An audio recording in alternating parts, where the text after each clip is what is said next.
வெளிநாட்டில் பாருங்க, ஒருத்தர் புக் எழுதுறாரு. ரொம்ப ஒரு பெரிய ஒரு மனுஷன். நம்ம நினைக்கிறோங்க, மாடா உழைச்சி ஓடா தெரிஞ்சா பெரிய ஆள் ஆயிருங்க அப்படின்னு. அவர் சொல்றாரு, அதிக உழைப்பு ஒரு மனிதனை ஏழ்மையாய் மாற்றும். நம்ம நினைச்சிட்டு இருக்கிறோங்க, ராத்திரி பகலும் ஓடி உழைச்சா பணக்காரன் ஆயிடுறாங்க அப்படின்னு. அவர் சொல்றாரு, அதிக ஞானம் இல்லாமல் ஓடி உழைக்கிறது எல்லா காரியமும் ஒரு நாள் உன்னை ஓட்டாண்டியா ஏழையா மாற்றும் அப்படின்னு பார்த்தா. இன்னைக்கு அதிகமா ராத்திரில எல்லாம் வந்து பாருங்க, ராத்திரி பகலும் கூலி வேலை செய்யறவன் என்ன பண்றான்? இந்த ரோட்ல போய் பாருங்க, ரோட்டு வேலை செய்யறான், நைட்டு வேலை செய்யறான், பகலும் வேலை செய்யறான். அப்படின்னு பார்த்தா அவன் பெரிய ஆளா இருக்கணும், அவன் பெரிய ஐஸ்வர்யனா மாறி இருக்கணும். ஏன் தெரியுமா? அதிக உழைக்கிறதுனால உடல் தான் குன்றி போகுது, பலவீனப்படுறான். அந்த பணத்தை திரும்பி எடுத்துட்டு போய் என்ன பண்றான்?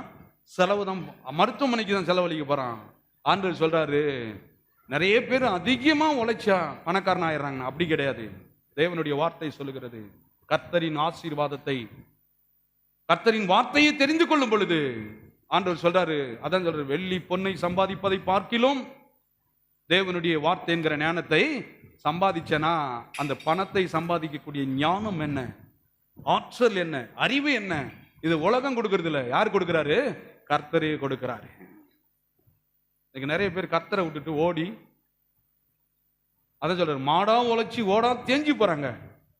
நம்ம நாட்டினுடைய பழமொழி. ஆனா இங்க மாடா உழைக்கிறவன் யாரும் பெரிய ஆள் ஆனதா சரித்திரமே கிடையாது. ஆனால் கர்த்தரின் ஆசீர்வாதமே ஆபிரகாம் ஐஸ்வர்யனா மாற்றிருக்கிறது, ஈசாக்கை மாற்றிருக்கிறது, யாக்கோபை மாற்றிருக்கிறது, யோசேப்பை மாற்றிருக்கிறது. இன்னைக்கு மோசேயை பார்த்துட்டு இருக்கிறேங்க இல்லையா? அப்ப அடுத்த காரியத்தை அவர் சொல்றாரு பாருங்க தெளிவா. அடுத்து 12வது வசனத்தை ஒரு வாசிப்போம். 12 அதிலே கவனிங்க, உபாகம் 34 எல்லாரும் பாருங்க. ரொம்ப அற்புதமான ஒரு சப்ஜெக்ட் இது. வந்து வாசிமா.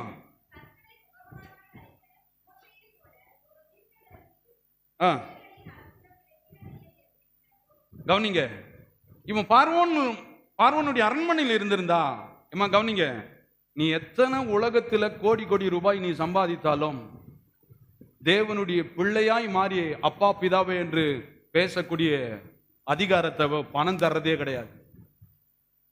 விலையேறி பெற்ற ரட்சிப்பு தான் தருது. அதனால பார்த்தான், இங்க இருக்கிற சொகுசான வாழ்க்கையை விட, கவனிங்க, தேவனை ஏற்றுக்கொண்டு தேவனுடைய ஜனங்களுக்காக துன்பப்பட்டு ஒரு நல்ல காரியங்களை செய்வது மேலான